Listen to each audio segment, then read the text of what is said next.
एगो table fan खरीदी तू तो बहुत अच्छा रहला। टेबल फैन ना खटाई, हैंड फैन से काम चलाओ, ठीक बा? सुन तर तनी एगो साइकिल किना जाए तो बाजारे आवे जाए तनी आसानी हो जाए। का कहत तर?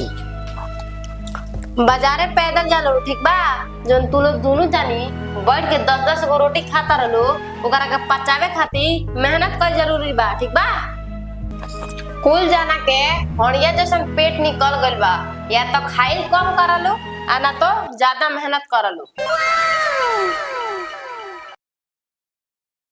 अरे वो तनी वो चश्मा किने तो तो ठीक रहे, आंखें तनी कम लोग।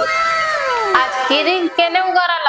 अरे किरीन तो पूर्वे से उगरल। जब बिना चश्मा के सूरज लौकता रहन तब उनकरो से आगे देखे के बाका। शांति से रहले सब जानी, कुछ ना कि नहीं टाइम से तालू के हुरे के मिल जाता हुए ढेर बा, ठीक बा?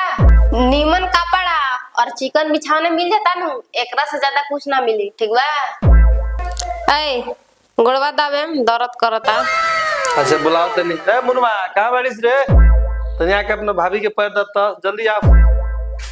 जान दे तनी गोड़ जात नहीं का गोड़ दुखाता। ठीक से दवाई